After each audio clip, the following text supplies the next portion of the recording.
जय हिंद मित्रांनो, एक्झाम जागरवर तुम्हा सर्वांचं पुन्हा एकदा स्वागत आहे. मित्रांनो, आजच्या चालू घडामोडीच्या सत्रात आपण नुकत्याच घडलेल्या घटनांवर आधारित MCQची प्रॅक्टिस करणार आहोत. यातील एक एक प्रश्न अत्यंत महत्त्वाचा आहे, त्यासाठी व्हिडिओ शेवटपर्यंत पहा व आपल्या मित्रांसोबत सुद्धा शेअर करा, जेणेकरून येणाऱ्या एक्झाममध्ये त्यांना सुद्धा याचा फायदा होईल. आणि आजच्या व्हिडिओची PDF डाउनलोड करायची असेल तर तुम्ही एक्झाम जागर या टेलिग्राम चॅनलवरून ती डाउनलोड करू शकता. या टेलिग्राम चॅनलची लिंक खाली डिस्क्रिप्शनमध्ये दिलेली आहे. आणि ही जी आजची PDF आहे ही संध्याकाळी 6 वाजता उपलब्ध होईल. चला तर आपण आजच्या सत्राला सुरुवात करूया. पहिला प्रश्न पहा. 2025 साठीचा सरस्वती सन्मान कोणाला जाहीर झाला?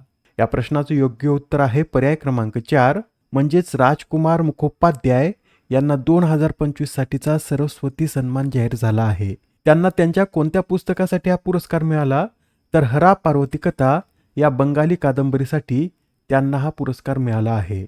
आणि मित्रांनो, 22 वर्षानंतर बंगाली लेखकाला सरस्वती सन्मान जाहीर झाला. याआधी 2004 साली बंगाली लेखक सुनील कुमार गंगोपाध्याय यांना हा पुरस्कार जाहीर झाला होता व आता 22 वर्षानंतर हा पुरस्कार राजकुमार मुखोपाध्याय यांना जाहीर झाला आहे. राजकुमार मुखोपाध्याय यांनी आतापर्यंत 9 कादंबऱ्या, 11 कथासंग्रह, 4 निबंध संग्रह व 2 प्रवास वर्णने लिहिली आहेत. तसेच त्यांना याआधी बंकिमचंद्र पुरस्कार, सोमेनचंद स्मृती पश्चिम बंगाल पुरस्कार आणि बांगला अकादमी पुरस्काराने देखील सन्मानित करण्यात आलेला आहे व ते सध्या शरद समितीचे अध्यक्ष म्हणून कार्यरत आहेत. आणि मित्रांनो, ही या सरस्वती सन्मानाची 35वी आवृत्ती आहे. सरस्वती सन्मानाविषयी सुद्धा माहिती नोट करून घ्या. या पुरस्काराची स्थापना 1991 मध्ये KK बिर्ला फाउंडेशनद्वारे करण्यात आली. या पुरस्कारांतर्गत संविधानाच्या 8व्या अनुसूचीतील भाषेत लिहिलेल्या आणि गेल्या 10 वर्षात प्रकाशित झालेल्या उत्कृष्ट साहित्यकृतीला दरवर्षी सन्मानित करण्यात येतं. पुरस्कार स्वरूप यात मानपत्र, मा सरस्वतीचे प्रतीक व 15 लाख रुपये देण्यात येतात. पहिला पुरस्कार कोणाला देण्यात आला? तर 1991 साली हरिवंशराय बच्चन यांना हा पहिला पुरस्कार देण्यात आला होता. 34व्या सरस्वती सन्मानाने कोणाला सन्मानित करण्यात आलं? तर 2024चा पुरस्कार साधू भद्रेश दास यांना त्यांच्या स्वामीनारायण सिद्धांत सुद्धा या पुस्तकासाठी देण्यात आला होता. 2023 साठीचा प्रभा वर्मा यांना रुद्र सात्विकमसाठी मिळाला. तर 2022चा शिवशंकरी यांना सूर्यवंशम या पुस्तकासाठी हा पुरस्कार मिळालेला आहे. Next question.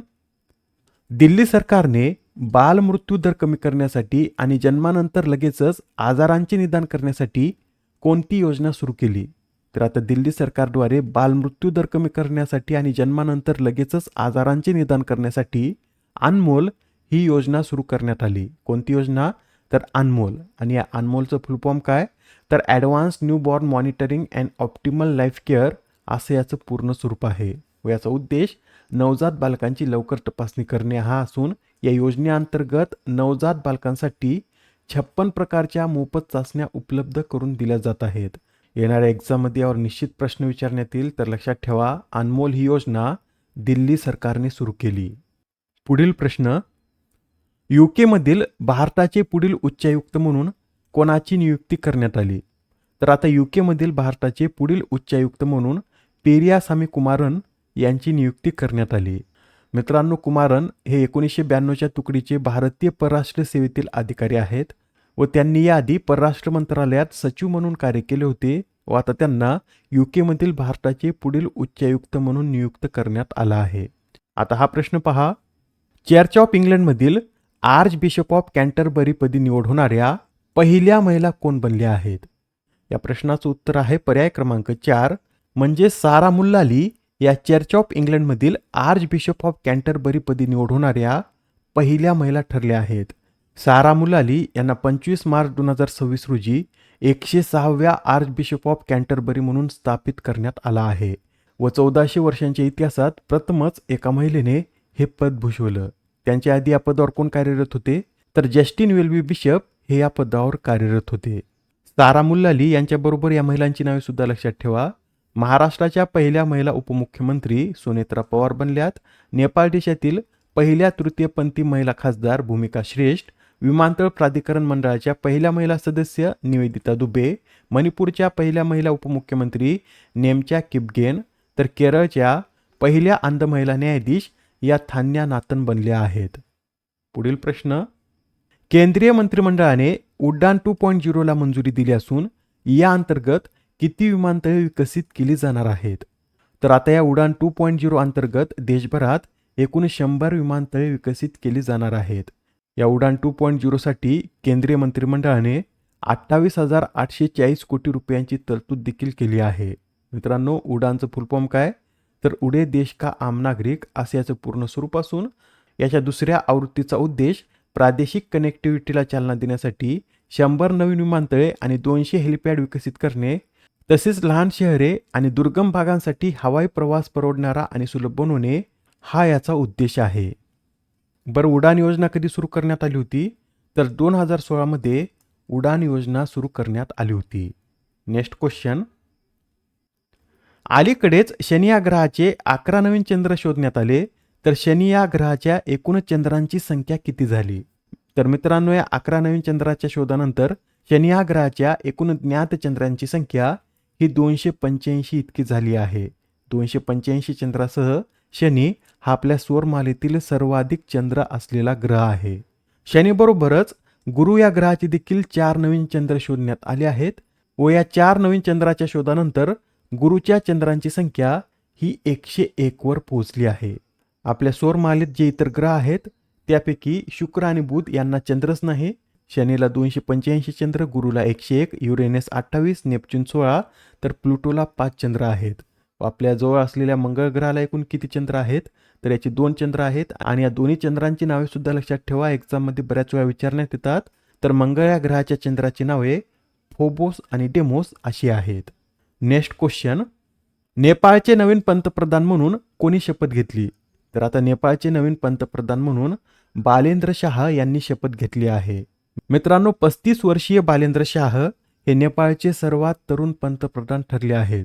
2025च्या जेनजे आंदोलनात त्यांनी महत्त्वपूर्ण भूमिका केली होती व जानेवारी 2026 मध्ये महापौर पदाचा राजीनामा देऊन ते राष्ट्रीय स्वतंत्र पार्टीमध्ये सामील झाले होते व यंदाच्या संसदीय निवडणुकीत त्यांनी माजी पंतप्रधान KP शर्मा ओली यांना पराभूत करून आपल्या मतदारसंघातून निवडणूक जिंकली होती.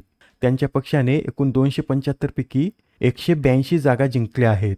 त्यांच्या इतर माहितीमध्ये हे सुद्धा लक्षात ठेवा, त्यांनी बँगलोरमधून सिव्हिल इंजिनिअरिंगची पदवी प्राप्त केली आहे व ते एक रॅपर असून 2012 मध्ये त्यांचं पहिलं गाणं प्रकाशित झालं होतं व त्यांनी 2022 ते 2026 पर्यंत काठमांडूचे महापौर म्हणून देखील कार्य केलेलं आहे. महापौर पदावरून डायरेक्ट आता ते नेपाळचे पंतप्रधान बनले आहेत. आता हा प्रश्न पहा, गुंतवणूकदारांचे संरक्षण अधिक मजबूत करण्यासाठी व्हेरीफाईड ॲप लेबल हा उपक्रम कोणी सुरू केला?